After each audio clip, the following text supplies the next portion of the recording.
നമസ്കാരം. 2018 ജൂലൈ 2 അന്നാണ് എറണാകുളം മഹാരാജാസ് കോളേജിലെ SFI നേതാവായ ഇടുക്കി വട്ടവടയിൽ നിന്നുള്ള ഒരു നിർധന വിദ്യാർത്ഥി അഭിമന്യു SDPI തീവ്രവാദികളുടെ കുത്തേറ്റ് കൊല്ലപ്പെടുന്നത്. അതിനുശേഷം കേരളം കണ്ട കാഴ്ച SFIയുടെയും DYFIയുടെയും CPMൻ്റെയും ഒക്കെ പരിപാടികളിൽ അഭിമന്യുവിൻ്റെ ചിരിക്കുന്ന നിഷ്കളങ്കമായ മുഖം വരച്ചു ചേർത്ത് വർഗീയത തുലയട്ടെ എന്ന് പറഞ്ഞ് പോസ്റ്റർ എഴുതി സഹതാപ തരംഗം പിടിച്ചുപറ്റുന്നവരെയാണ്. അഭിമന്യുവിൻ്റെ പേരിൽ കേരളത്തിൽ അങ്ങോളം ഇങ്ങോളം ബക്കറ്റ് പിരിവ് നടത്തി. അഭിമന്യുവിൻ്റെ കുടുംബത്തെ സഹായിക്കാനായി എന്ന് പറഞ്ഞതിൻ്റെ പേരിലാണ് ആ ഒരു ബക്കറ്റ് പിരിവൊക്കെ നടത്തിയത്. അഭിമന്യുവിൻ്റെ അച്ഛനും അമ്മയ്ക്കും വീട് നിർമ്മിച്ചു കൊടുത്തു. അഭിമന്യുവിൻ്റെ സഹോദരിയുടെ കല്യാണം നടത്തി കൊടുത്തു.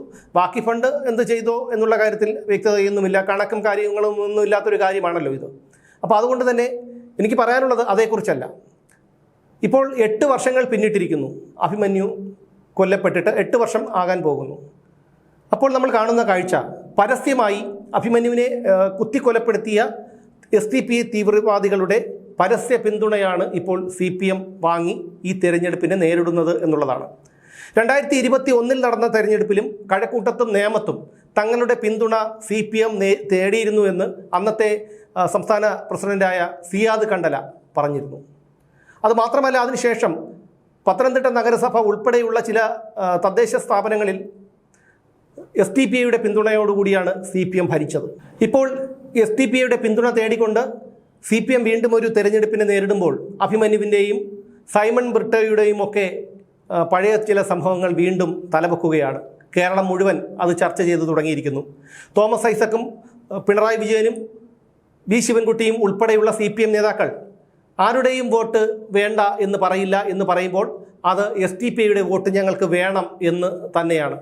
SDPIയുടെ പിന്തുണ തങ്ങൾക്ക് വേണ്ട എന്ന് പറയാനുള്ള ഒരു ആർജവം എന്തായാലും ഇവർക്കില്ല. കാരണം നിലപാടുകൾ അവർക്ക് പലതാണ്. ഒന്ന് പറയുമ്പോൾ മറ്റൊന്ന് പ്രവർത്തിക്കുന്നവരാണ് വിജയനും ഐസക്കും ശിവൻകുട്ടിയും അടക്കമുള്ള കമ്മ്യൂണിസ്റ്റുകാർ. അതുകൊണ്ട് തന്നെ അവരെ നമുക്ക് കുറ്റപ്പെടുത്താൻ കഴിയില്ല.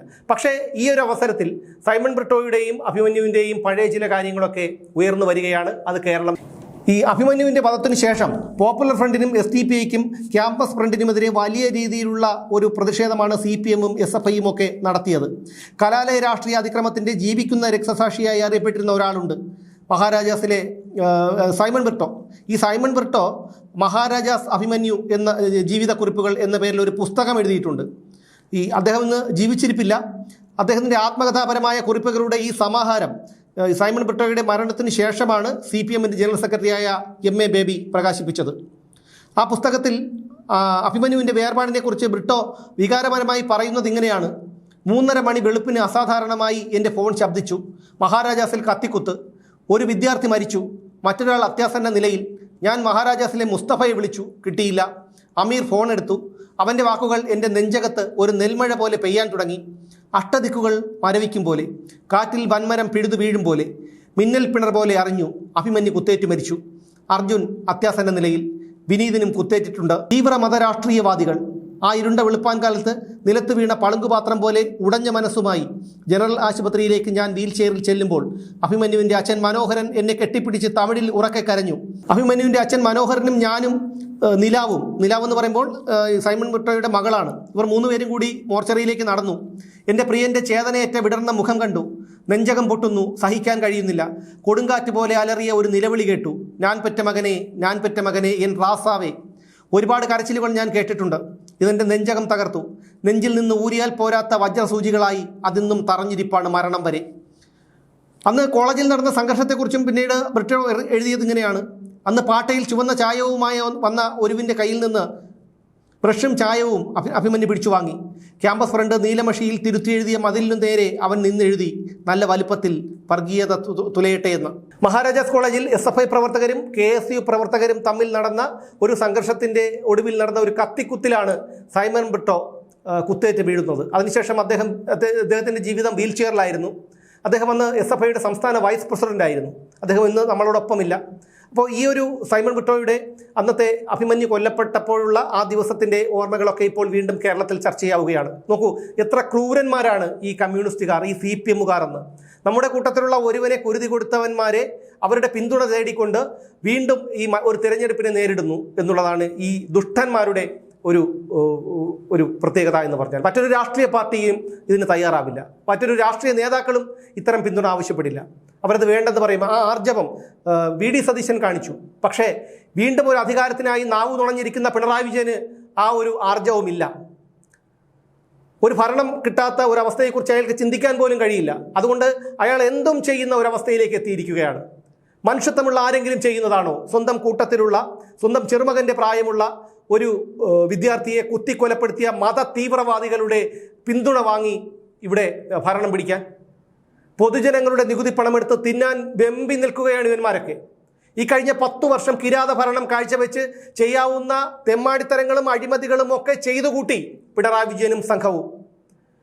ഇവിടെ EMSന്റെ കാലം മുതൽ ഉമ്മൻചാണ്ടിയുടെ കാലം വരെ സർക്കാരുകൾ മാറി മാറി വന്നു, ഇടതും വലതും വന്നു. നായനാരും VS അച്യുതാനന്ദനും ഉമ്മൻചാണ്ടിയും AK ആന്റണിയും R ശങ്കറും ഉൾപ്പെടെയുള്ള മുഖ്യമന്ത്രിമാരുണ്ടായി കേരളത്തിൽ.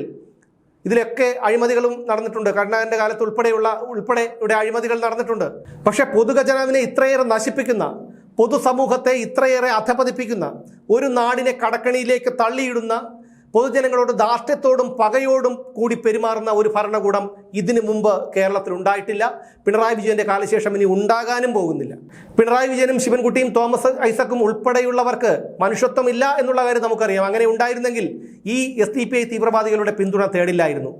മനസ്സുകൊണ്ടെങ്കിലും പിണറായി വിജയനും ശിവൻകുട്ടിയും തോമസ് ഐസക്കും ചെയ്യേണ്ടത് അഭിമന്യുവിൻ്റെ അമ്മ ഭൂപതിയുടെയും അച്ഛൻ മനോഹറിൻ്റെയും കാല് തൊട്ട് മനസ്സുകൊണ്ടെങ്കിലും വണങ്ങുകയാണ്.